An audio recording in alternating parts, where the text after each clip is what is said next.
கிறிஸ்துவுக்குள் பிரியமானவர்களே, இன்றைய இறைவார்த்தை லூக்கா எழுதிய நற்செய்தி 15ஆம் அதிகாரம் 1 முதல் 3 முடிய, தொடர்ந்து 11 முதல் 32 முடிய உள்ள வசனங்கள். அக்காலத்தில் வரி தண்டுவோர் பாவிகள் யாவரும் இயேசு சொல்வதை கேட்க அவரிடம் நெருங்கி வந்தனர். பரிசேயரும் மறைநூல் அறிஞரும் இவர் பாவிகளை வரவேற்று அவர்களோடு உணவருந்துகிறாரே என்று முணுமுணுத்தனர். அப்போது அவர் அவர்களுக்கு இந்த உவமையை சொன்னார். ஒருவருக்கு 2 புதல்வர்கள் இருந்தார்கள். அவர்களுள் இளையவர் தந்தையை நோக்கி, அப்பா, சொத்தில் எனக்கு உரிய பங்கை தாரும் என்றார். அவர் சொத்தை அவர்களுக்கு பகிர்ந்து அளித்தார். சில நாட்களுக்குள் இளைய மகன் எல்லாவற்றையும் திரட்டி கொண்டு தொலைநாட்டிற்கு நெடும் பயணம் மேற்கொண்டார். அங்கு தாறுமாறாக வாழ்ந்து தம் சொத்தையும் பாழாக்கினார். அனைத்தையும் அவர் செலவழித்தார். பின்பு அந்த நாடு முழுவதும் கொடிய பஞ்சம் ஏற்பட்டது. அப்பொழுது அவர் வறுமையில் வாடினார். எனவே அந்நாட்டு குடிமக்களுள் ஒருவரிடம் அண்டி பிழைக்க சென்றார். அவர் அவரை பன்றி மேய்க்க தம் வயல்களுக்கு அனுப்பினார். அவர் பன்றிகள் தின்னும் நெற்றிகளால் தம் வயிறை நிரப்ப விரும்பினார். ஆனால் அதை கூட அவருக்கு கொடுப்பார் இல்லை.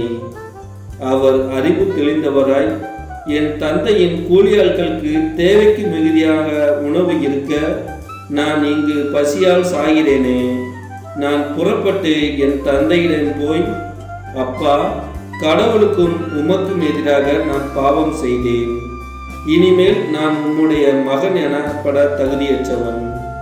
உம்முடைய கூலியாட்களுள் ஒருவனாக என்னை வைத்துக் கொள்ளும் என்பேன் என்று சொல்லிக் கொண்டார். உடனே அவர் புறப்பட்டு தம் தந்தையிடம் வந்தார். தொலையில் வந்து கொண்டிருந்த போதே அவர் தந்தை அவரை கண்டு பரிவு கொண்டு ஓடிப்போய் அவரை கட்டி தழுவி முத்தமிட்டார். மகனோ அவரிடம், அப்பா, கடவுளுக்கும் உமக்கும் எதிராக நான் பாவம் செய்தேன். இனிமேல் நான் உம்முடைய மகன் எனப்பட தகுதியற்றவன் என்றார்.